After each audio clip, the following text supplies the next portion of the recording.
So, good morning, everyone, and welcome back to our weekly webinar series.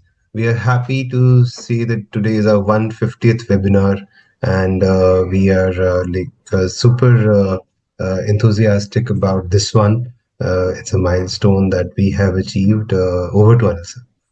Thank you, Ankit. Thank you, all the participants.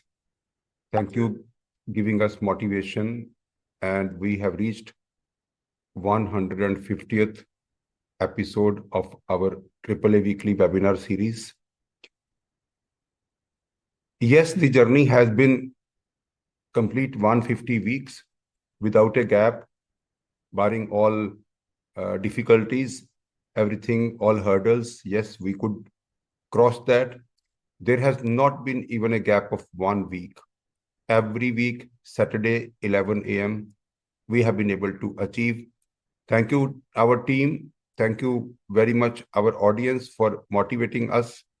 And definitely, we are further enthusiastic to reach any number as long as we could do it.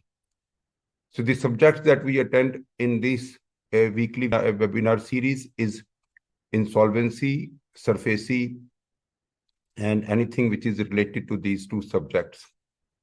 Any kind of regulations, any kind of discussion papers which has been coming, that has been discussed on this webinar series.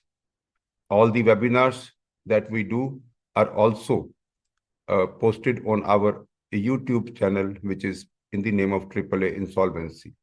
Let me even share my screen. That would be really kind of milestone celebrations that we are doing. And the Part-2 of the cross-border insolvency subject. In fact, we took up that subject in our 146th episode, which we did on 25th of January 25. And in fact, after that, there were 3 urgent topics which came. Otherwise, we could have done Part-2 and Part-3 in the same series. However, we also could see that this international valuation standards applicable to insolvency and bank law also was effective from 1st February. So we did that analysis of international valuation standards. Then like 5 or 6 regulations were notified by IBBI. So we covered that in 148th episode. And then it was the discussion paper having a lot of impact on the insolvency practice. So that we covered in 149th episode. So today we are now taking up the Part-2 of the cross-border insolvency subject. And we, in fact, what we discussed in 146th episode, that also should be a little bit of recap that I would like to give. We also discussed in the last 146th episode that even in India, there was one insolvency law which was, in fact, promulgated, which was enacted in India. It was enacted in British India. That was in 1848. And the name of that act was Indian Insolvency Act. But that was applicable to individuals. And there was no corporate insolvency law at that time. Then we also, in fact, later on, in 1909, the Presidency Town Insolvency Act 1909 was also enacted. Then the Presidency Town Provincial Insolvency Act, that was also kind of promulgated that was also enacted in 1920, and that was applicable to non-presidency towns. And the non-presidency towns means Kolkata, Bombay, and Madras. So this was applicable even elsewhere also. In fact, in 1964, the third Law Commission report, that was 26th report, in fact, they also recommended insolvency law.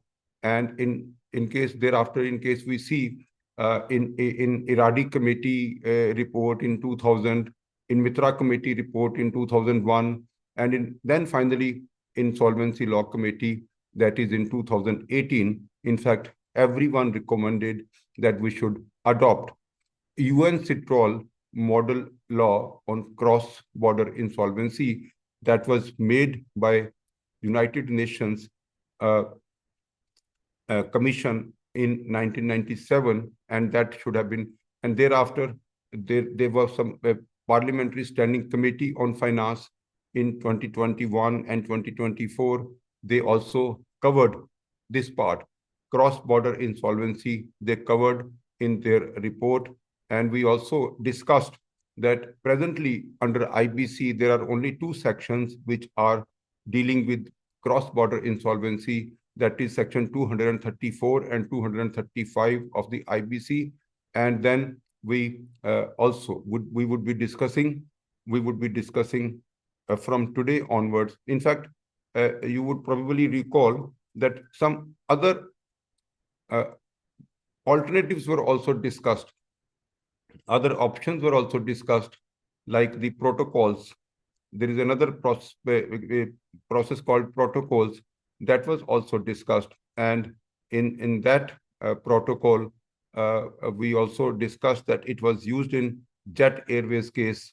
And then this Insolvency Law Committee, ILC, which was constituted by Ministry of Corporate Affairs, that report, which came on 16th of October 2018. And then we also have a report on cross-border Insolvency Rules and Regulations Committee. Cross-border Insolvency Rules and Regulation Committee, that report also was given on 15th of June 2020. And everyone, all this, like when we see in all the committees that I have said, all the committees and the Insolvency Law Committee have recommended that overall India should adopt UN-CITROL model law on cross-border insolvency. That's a unanimous decision, kind of. So therefore, we today we would be discussing what exactly the UN-CITROL model law on cross-border insolvency is. We would analyze the committee report. We would analyze the Insolvency Law Committee report on cross-border insolvency, what exactly the ILC recommended as against the model bylaws by UN-CITROL. And also we would discuss, of course, that may come in part 3 of cross-border insolvency, like what exactly the Parliamentary Standing Committee on Finance recommended, and what kind of rules and regulations, in fact, was being drafted by the Cross-Border Insolvency Rules and Regulations Committee in their report in 15th of June 2020. So this is what we are going to discuss. Like, as I said, the introduction, I've already given the introduction to all of you, like in all these committee reports. UN-CITROL model law on cross-border insolvency has been recommended. And we also would like to see, as I have already said, that this part we could now miss, since I've already discussed that. Now, in case we see the introduction to the UN-CITROL model law on cross-border insolvency, first of all, we have to see what exactly this United Nations Commission on International Trade Law is. What is UN-CITROL? UN-CITROL is United Nations Commission. It is a commission on international trade laws. This particular commission, in fact, the objective of this commission was to draft international trade laws so that it harmonize the trade laws across different locations. It also has an objective of promoting legal harmonization so that there should be some standard rules governing international trade and reducing legal uncertainties when there is a cross-border trade. Also, it actually provides technical assistance and guidance and training to countries which are implementing the international trade laws. Also, this particular commission has an objective of resolving trade disputes and like in fact they have done a very good work on arbitration, international arbitration and mediation and also conciliation. So the cross-border disputes uh, are being handled through arbitration and mediation. That is primarily because of UN model laws on international trades.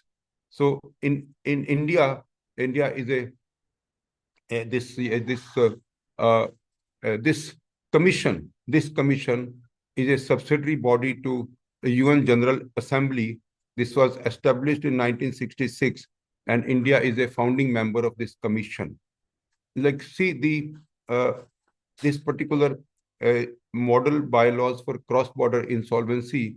This was in fact issued by the Secretariat of UN CITROL on 30th of May 1997 to provide a uniform framework for cross-border insolvency. This has already widely adopted by 44 countries with modifications to suit their domestic legal systems. And in India, we are in the process of adopting this uh, uh, UN CITROL model law on cross-border insolvency. So when we see the preamble of the uh, model law, the preamble says that the purpose of this law is to provide effective mechanism for dealing with cases of cross-border insolvency so as to promote the objectives of. So what are the objectives? Cooperation between courts and other competent authorities of the state and the foreign states. One is an enacting state and the other is a foreign state. Enacting state means like in India, see, like if there is any proceedings in India, then India is an enacting state and the others are foreign states involved in the cross-border insolvency. Therefore, the objective of this particular model bylaw was greater legal certainty for trade and investment. Because even the companies, when the companies come in different countries to do their business, they should have certainty about the insolvency laws of that country and also the cross-border insolvency laws. Fair and efficient administration of cross-border insolvencies and protect the interest of all creditors and other interested parties. So when we are saying protecting the interest of all creditors, that also means that the domestic as well as foreign creditors should have almost same treatment. That is what is the objective of this model bylaws. Protection and maximization of the value of debtors' assets and also facilitation of the rescue of financially troubled businesses, thereby protecting investment and preserving employment. Now, there are various issues which have been covered by this model law. The issues in various articles, like this model law is divided into various articles and each article is numbered. Like our research team has done a good work. So they have only highlighted the primary issues along with the relevant article of the model bylaw. So the various elements of the model law is access to the local courts. These are the issues which are being handled by this model law. Access to the local courts for representatives of foreign insolvency proceedings and for creditors. Now, the foreign, like the model law is, like if I'm in India, then my local court should be accessible by the representatives of the foreign insolvency proceedings. And also, it should be accessible to the foreign creditors. Second, they see like what would be something which is kind of achieved with this cross-border insolvency. So the first achievement that is targeted is that the objective of achievement is that the access to the local courts, like even if it is India or if it's a USA or in a UK, access to the local courts by representatives of the foreign insolvency proceedings and by the creditors. That is the first objective. To facilitate this part, the cross-border model law is being made. Then the second is the foreign representatives can directly apply to courts in the enacting state without needing formal requirements. Then their jurisdiction is limited to the application itself and does not extend to the debtor's assets or affairs.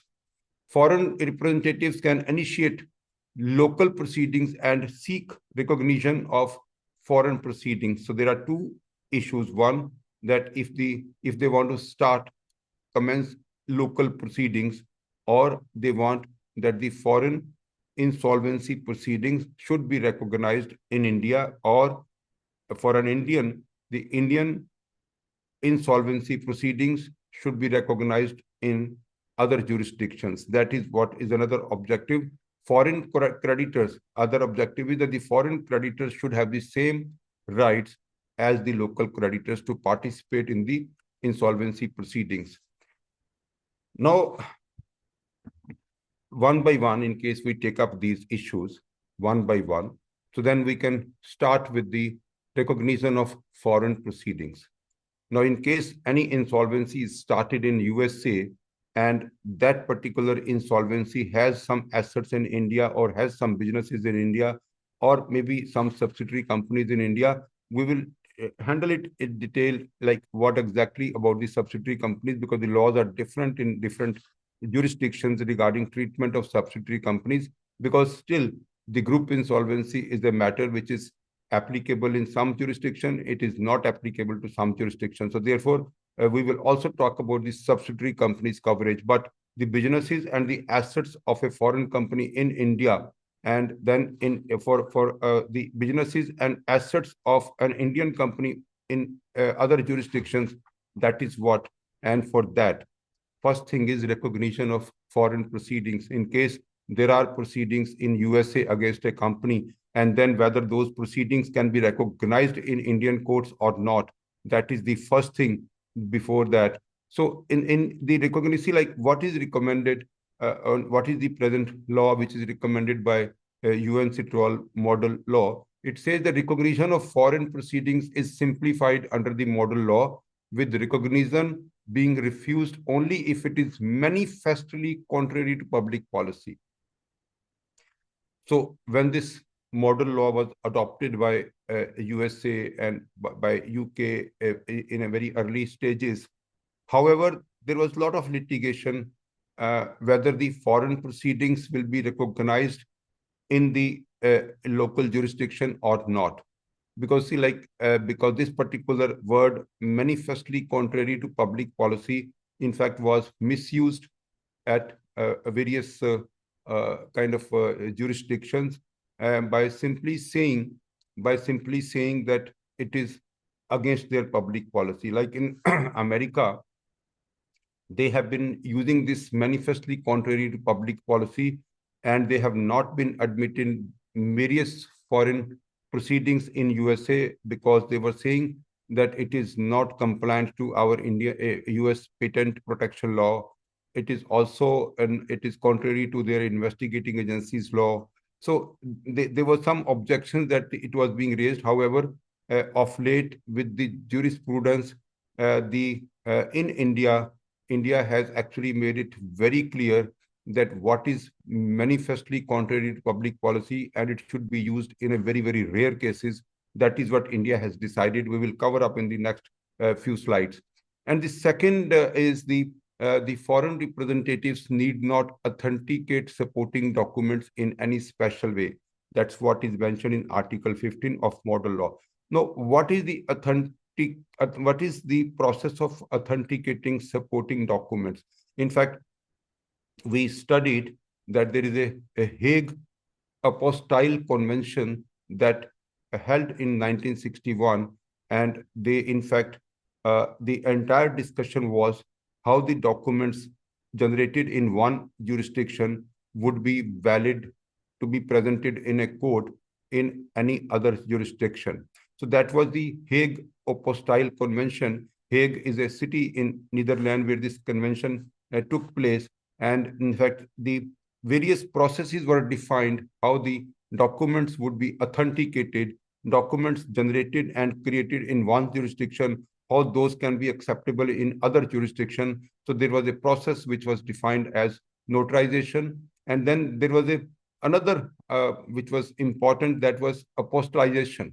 See, apostolization, a certificate is one process in India that is also possible, because in India, there is a central attestation unit under the Ministry of External Affairs, and in that central attestation unit, so that is what is called apostolization of document created in outside jurisdiction and to be produced in any Indian jurisdiction. So that apostolization is something which is I just wanted to discuss, and that particular process, as discussed in Hague apostolized convention, that would not be applicable in case this model law is adopted, and for insolvency processes, that kind of authentication would not be required once India adopts that model law. Then the other part is, which has been discussed in a detailed manner by the Insolvency Law Committee, ILC, and that is the main versus non-main proceedings. Now, a foreign proceeding is classified as either a main proceeding or non-main proceeding. Now, in case, see, whenever there is a one country where the main proceedings would be holding, and then there is other countries, maybe other 10 countries, where non-main proceedings are also continuing. Now, the main proceedings basically occurs in that particular country where the debtor company, where the debtor has center of main interest, which is called 𝐄𝐚𝐚I, COMI. Center of main interest has to be decided first. So wherever the center of main interest would lie, that country or that jurisdiction will be called as main proceedings.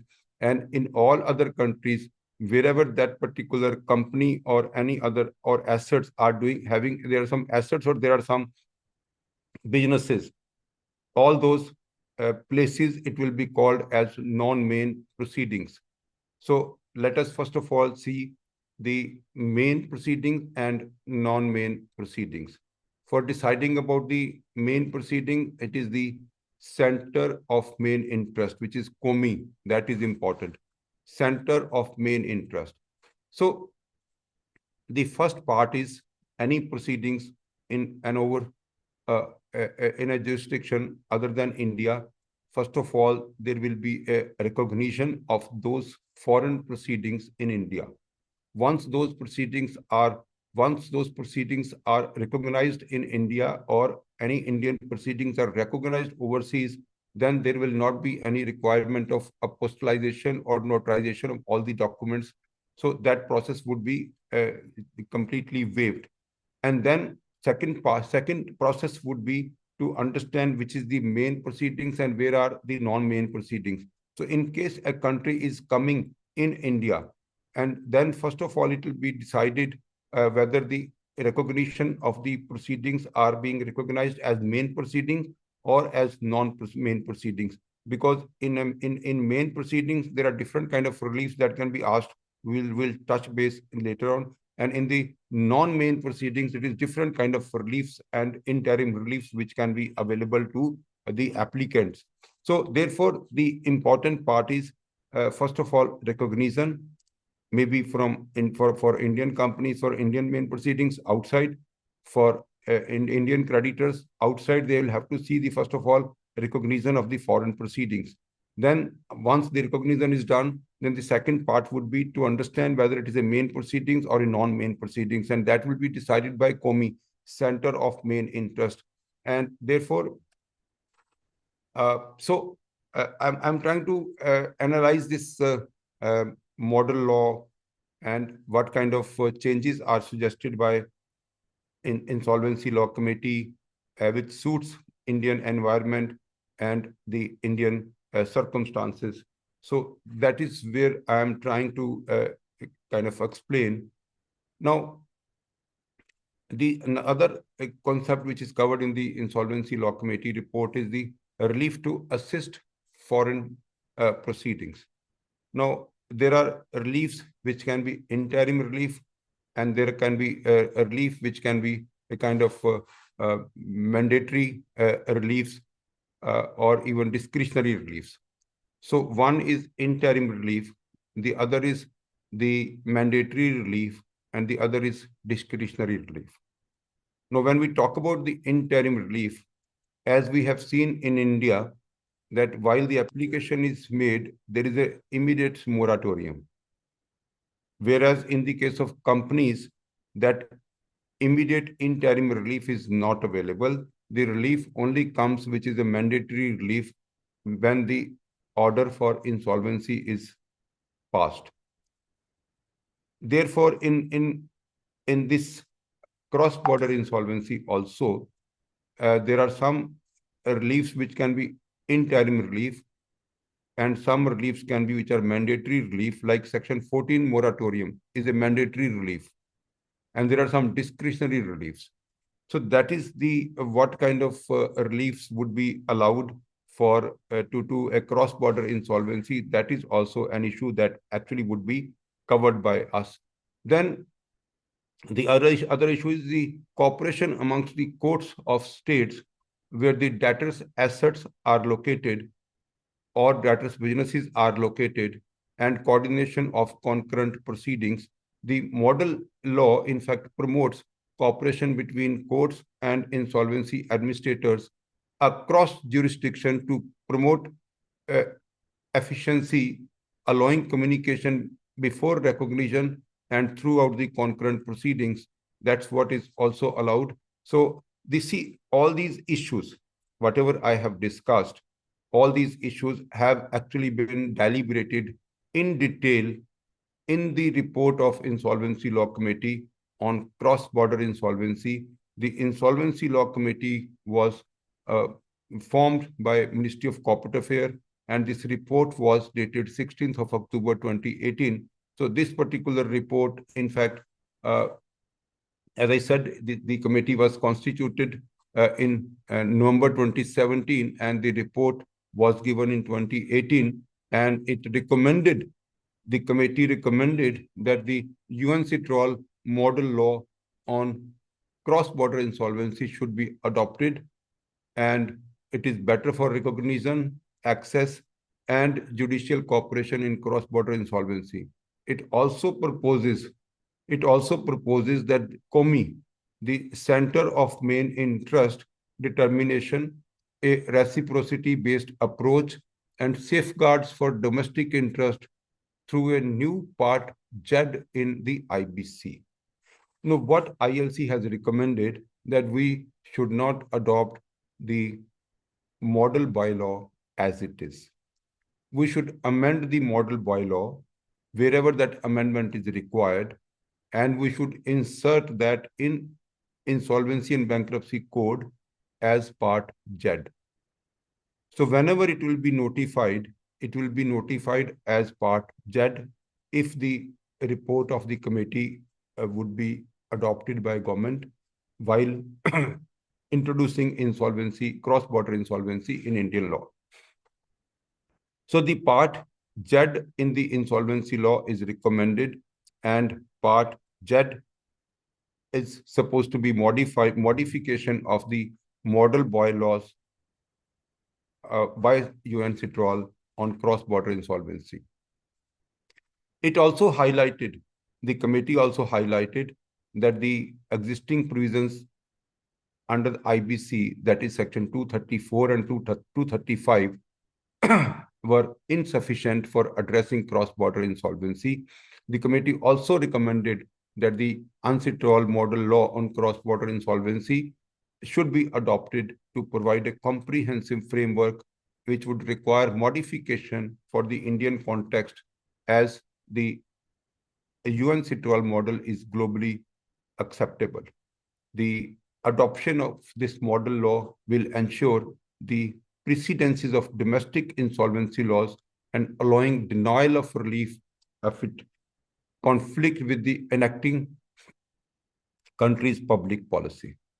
This is also one of the recommendation that as far as this public policy is concerned, it recommended that the involvement of central government should be there. Central government should be given power to define and also add or see like some kind of issues which are public policy issues. Also emphasizes that we should have a more comprehensive bylaws. So when we see this various provisions where this Part-2 would have some modification as compared to the model bylaw. Now, the first modification is the definition of corporate debtor that would be adopted. That should include foreign companies, allowing foreign creditors and insolvency professionals to seek cooperation or recognition of foreign proceedings in India. So since the Indian law presently is more focused on corporate debtors, so therefore our definition of corporate debtor would it will be only applicable to corporate debtors so far.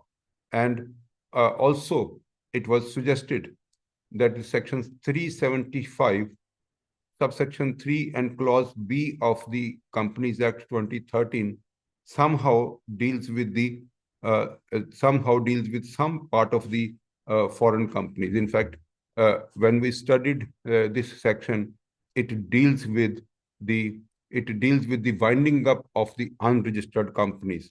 Unregistered companies in India also includes foreign companies doing business in India. So that also they can also say that as a foreign company, in case any business is being done in India as a foreign company, that foreign company can also be wound up under section 375 of the Companies Act. So therefore, and another very important part which is also being amended in Part-2, also to exclude.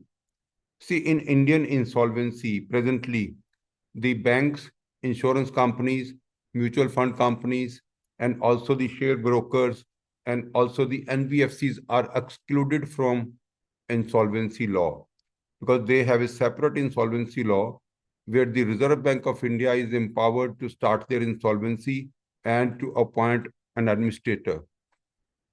However, the other part of the law is the same as IBC. IBC is applicable to these companies with a lot of modification. So therefore, it was also suggested that by the Insolvency Law Committee that we should exclude these entities like banks, NBFCs, insurance companies, mutual funds, share brokers. So they should be excluded as we have a separate law for this. Then the committee also, in fact, suggested that instead of listing specific entities in the code, the central government should be empowered to notify entities to be excluded, allowing flexibility based on the experience of the enforcement of the provisions.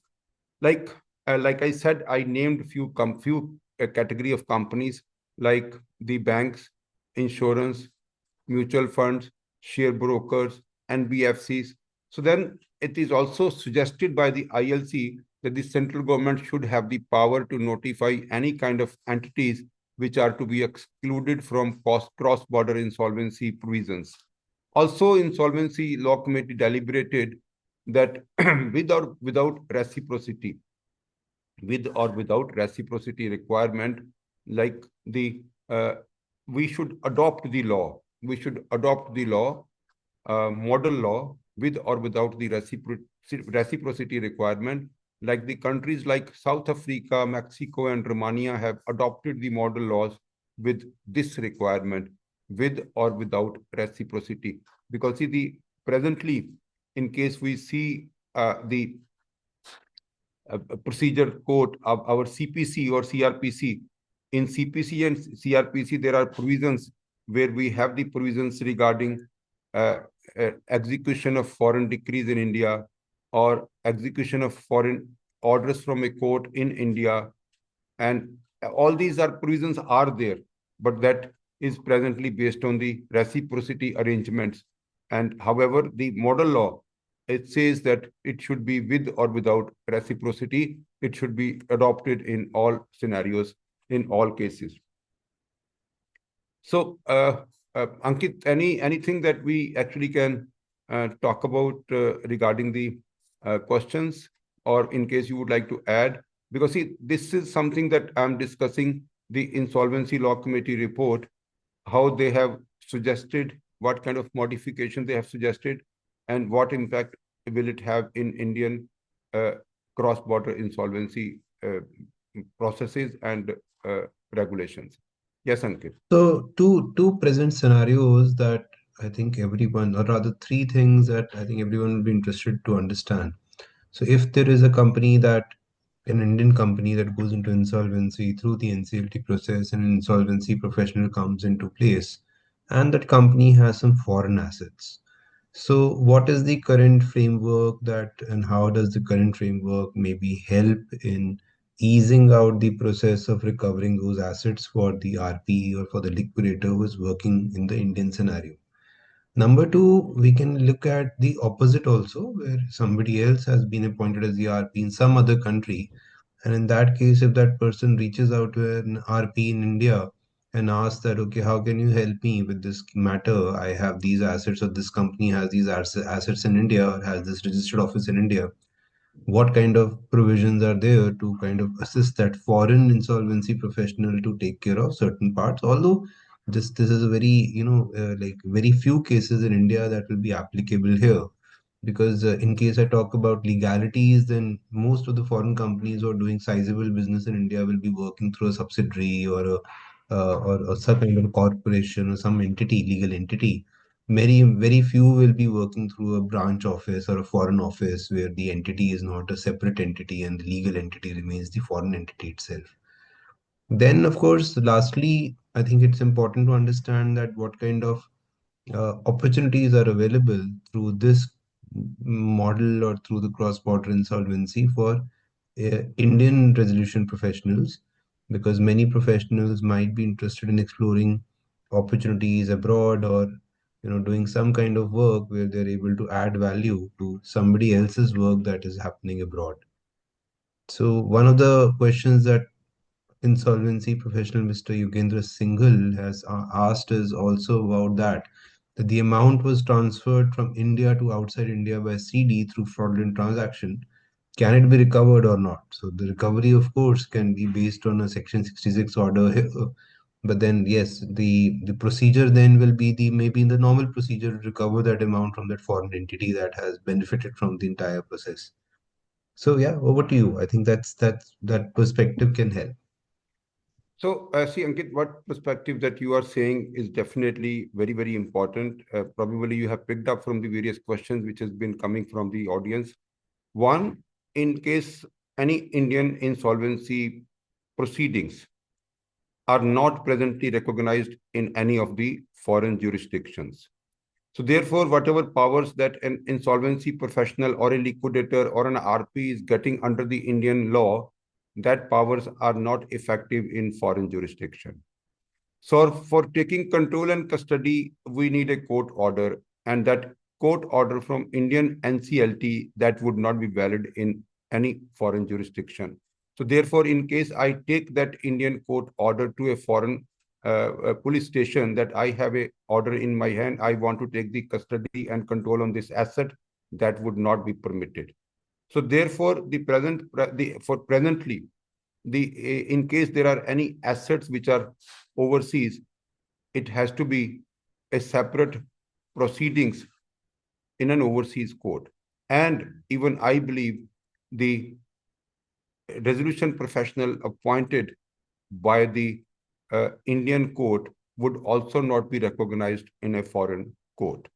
Even if I go to a foreign court and I file an application that this is the amount that was paid by this company where I am appointed as an insolvency professional, and that would not be acceptable in a foreign jurisdiction.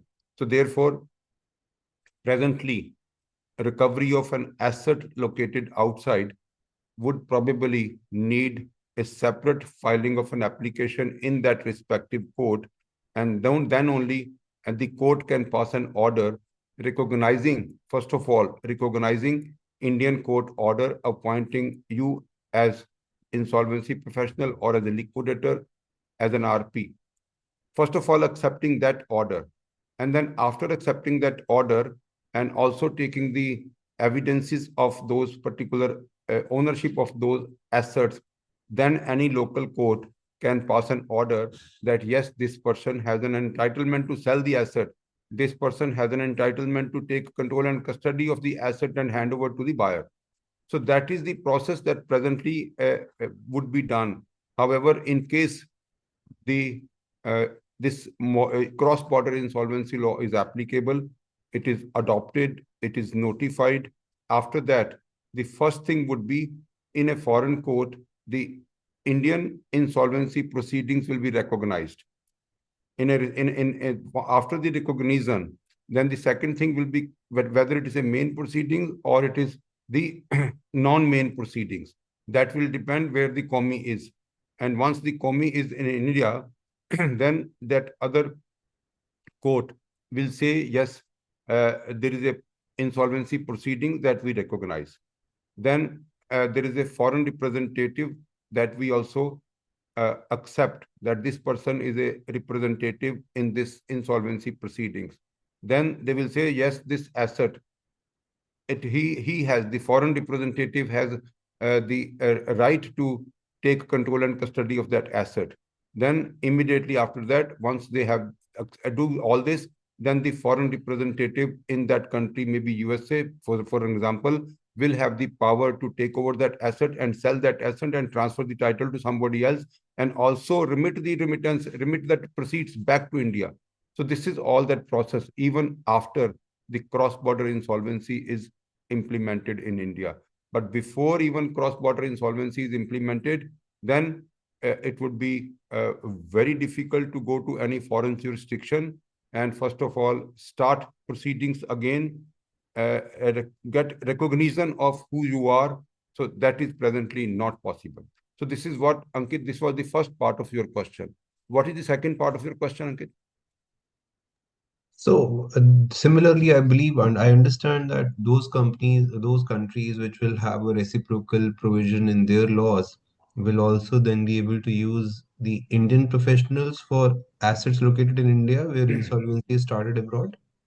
Yes, I think that is where some difficulties are found in the study that we have made, because in India, Indian government is not recognizing the foreign legal professionals. So that is something which would be very difficult to implement in India. And maybe there is some discussions are going on that only for specifically the administrators and the insolvency professionals. And there is a possibility of creating a separate profession who would be foreign professionals registered in India. That is also a discussion going on. The no final discussion has so far been taken. Once the part Z would be notified, and then only it would be seen whether Indian insolvency professionals would be able to do practice overseas or not. Any other part? Because this is That's a the very last. lengthy.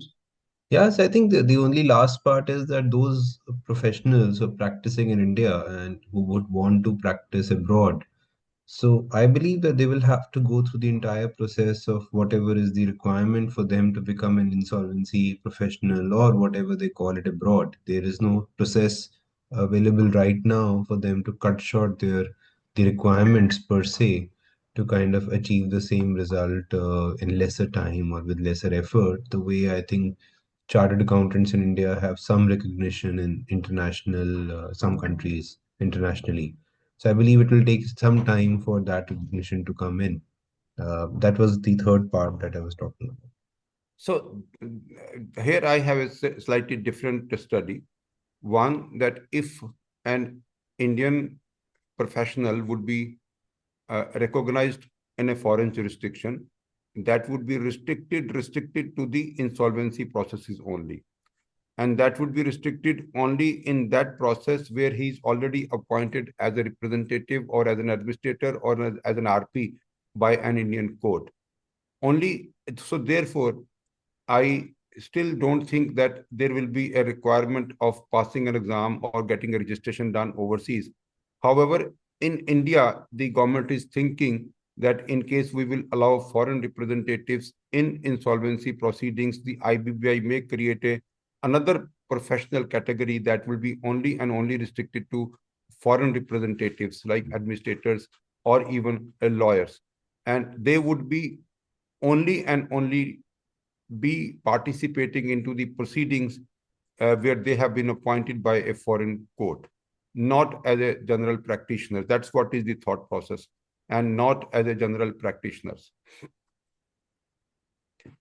I think we can move forward and cover up some more part, and we would be doing part 3 also. And if not, then we actually can go for part 4 also. So this actually will become a complete course on cross-border insolvency. And because see, we have done part 1, part 2, today we are doing, and the part 3 in any case we'll have to do. And in case we will not be able to cover in part 3, then we will have part 4 also. So cross-border itself, it has been talked in India since 2017. And so we thought that it is much needed that we should create a sensitivity amongst the professionals, amongst the bankers, that yes, in case this law will come, it will actually have an impact on the profession, on value maximization, on kind of cooperation and coordination between the courts, and also the creditors would feel comfortable in extending their credit to India, and Indian creditors will feel comfortable in extending their credit overseas. So coming to the next issue, so the committee. So Yes. one small question. So in case of a personal guarantee matter or a personal guarantor in individual insolvency, let's say for an Indian bank, a personal guarantor has given a foreign national has given his personal guarantee. So the proceedings that happen in India with respect to that foreign national who might be, residing also in a different country will be covered under the unisettled model. So, like so far, this insolvency law committee has recommended that we should only adopt model boy law, only restricting itself to the corporate debtors. It has not recommended that we should make it to individuals also. Because if it is made as an individual, then it will be reciprocal. Then all the foreigners in India and all Indians in foreign country, both it will be applicable. So presently, it is only being envisaged for the corporate debtors and not on individuals.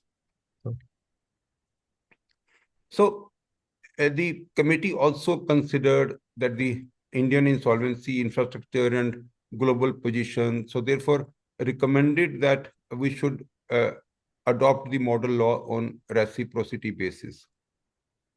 Over time, this requirement could be relaxed as the Indian insolvency system develops. However, the committee clarified that foreign creditors would still have the right to initiate, participate in, and file claims under the code. And presently also, Ankit, like even the foreign creditors, they have a right to initiate, participate in, and file their claims in Indian insolvency practice that we have already seen, that the foreign parties are submitting their claim in India in Indian insolvency practices. So regardless of reciprocity, even if the foreign creditor is located at non-reciprocity jurisdiction, so therefore, the recommendation that it would be applicable on reciprocity basis, that is also adopted, that is also likely to be adopted. But even if we say that it is based on reciprocity, even without reciprocity and non-reciprocity jurisdictions, the initiation of insolvency, participation, and also claim, that is possible, that will be possible. Also, the model laws allow not only creditors but also other interested persons from foreign countries to commence and participate in domestic insolvency. How to, due to ambiguity surrounding the other interested parties, the committee has recommended that we would restrict our part Z a right to commence and participate into the insolvency proceedings only to creditors and not to other interested parties because of the ambiguity about the other interested parties. Also, it is recommended that once the uh, insolvency, the part Z is notified, then Section 234 and 235 will be suitably amended only to apply to individuals and partnership firms, because Part Z is restricted to corporate debtors. So therefore, Section 234 and 235, that would be restricted to only individuals and partnership firms. So that's what actually is recommended by the Insolvency Law Committee. Then the other part is the adjudicating authority. The report says that the adjudicating authority would be only NCLT in India, and some designated benches would be notified by central government to handle the recognition of foreign proceedings and cooperation with the foreign courts and representatives under Part Z. So therefore, the definition is the same, but there would be a separate bench will specialize this cross-border insolvency. The committee also acknowledges that the model law itself does not define 𝐄𝐚𝐚𝐢𝐥. The center of main interest is not defined by the model law. It is only on a rebuttable presumption. And one presumption is that if a registered office of the company is located in a jurisdiction, that place will be considered as 𝐄𝐚𝐚𝐢𝐥.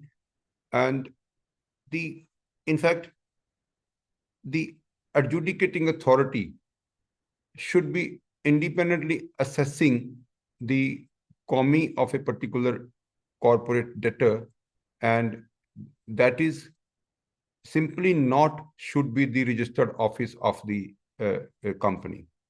The central government is also, like in case this Part Z is notified, that also means that the central government will also be further empowered to prescribe a list of indicative factors. The central government will prescribe a list of indicative factors to guide the adjudicating authority in determining 𝐄𝐚𝐚𝐢𝐥 when the presumption is rebutted.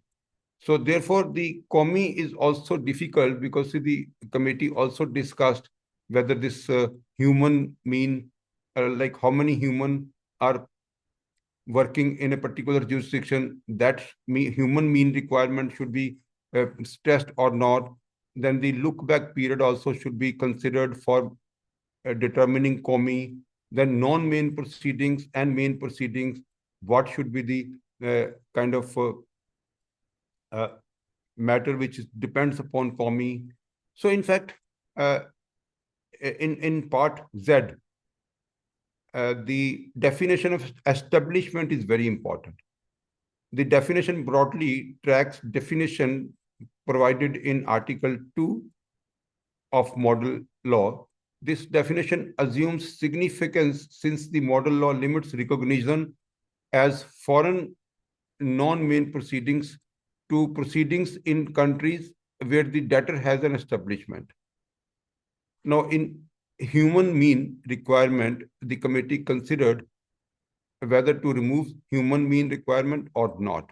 Because see, there are many internet-based businesses where the humans are working somewhere else, the registered office is somewhere else, and also the spread of the business is not really depending upon the human means. Because see, the human is one mean of business, and it is not really depending. In some of the businesses, the human is not a kind of very, very important mean for a business. Rather, technology may be in some cases, in some of the e-commerce businesses. So even in the case of look back period, like there are possibilities, there are incidences that just for the purpose of 𝐄𝐚𝐚𝐢𝐥, the companies are shifting their registered offices from one country to the other country, and more specifically to those countries where there is no insolvency law. So that period, whether it should be 3 months or more, that is also under discussion. And non-main proceedings, the committee also emphasized that non-main proceedings should be limited to countries where the debtor has an establishment, and recognition of the foreign non-main proceedings without such a nexus was deemed imprudent. So therefore, the establishment is required to even have non-main proceedings. Then we also have a concept of discussion. The foreign proceedings was also defined, and the committee clarifies that in foreign law, the resolution plan word is not used. The main word which is used in most of the foreign laws, because see, most of the foreign laws are still debtor in possession law. It is India only which actually have seen the impact of BIFR, where the debtor in possession model was introduced, but that actually could not result for 20 odd years positively for the creditors. So therefore, this time the creditor in possession model was introduced. However, in most of the countries and in most of the 90% of the cases, it is always debtor in possession, which is also called DIP. So DIP, debtor in possession model, is continuing in most of the countries. So therefore, the resolution plan in those jurisdictions is called reorganization.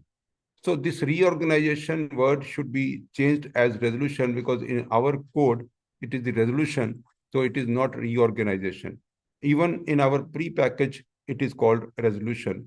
And therefore, wherever this reorganization is appearing, it should be changed with a resolution. And also, there are certain definitions which would be adopted as it is, like the definition of foreign court and foreign main proceedings, then foreign non-main proceedings, foreign proceedings, and foreign representative.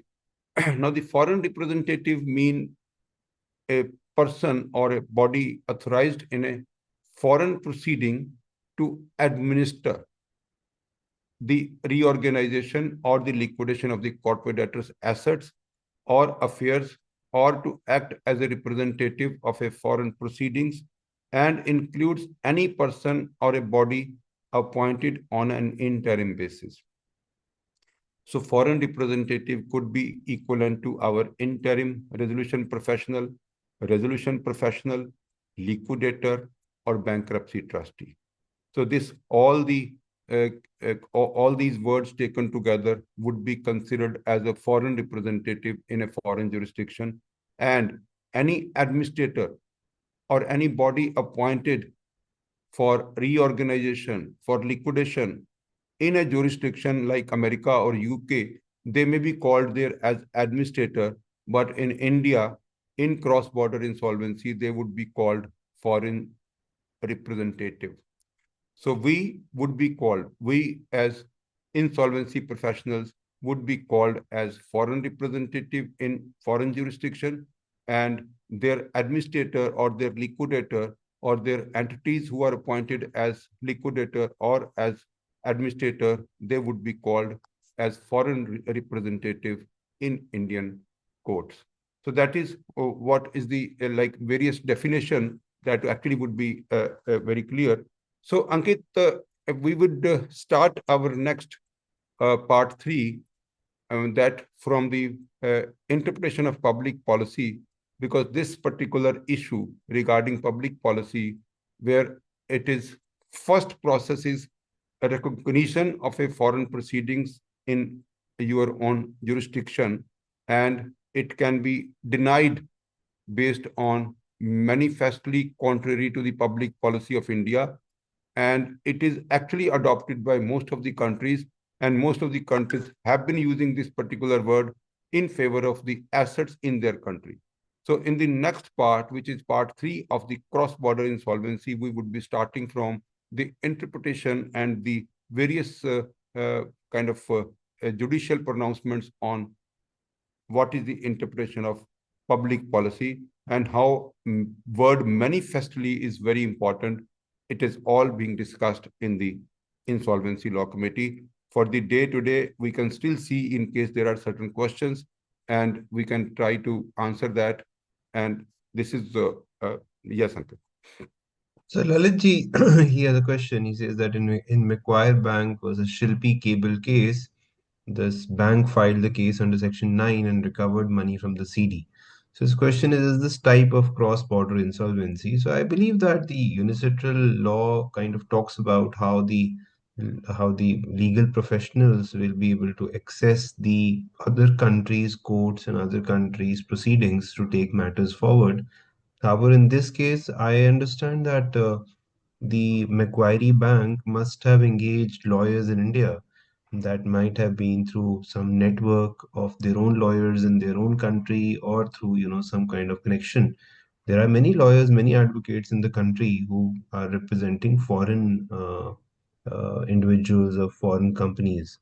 So I'm not sure if there is anything that is part of cross-border insolvency that is part of this matter.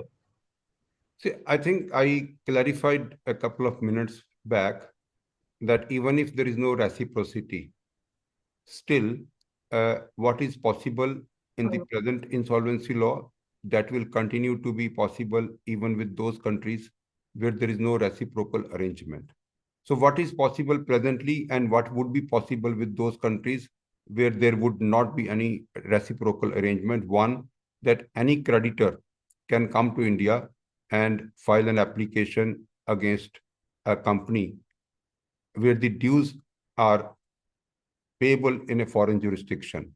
So, for example, a UK company is supplying something to Indian company, and Indian company is not able to make payment, then that UK company can come to India, hire an advocate, give the evidences of the imports that has been done by the Indian company, give the evidences that the debt is due and there is no dispute and there is no payment.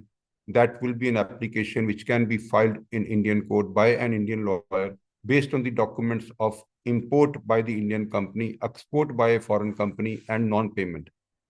Then the proceedings will start.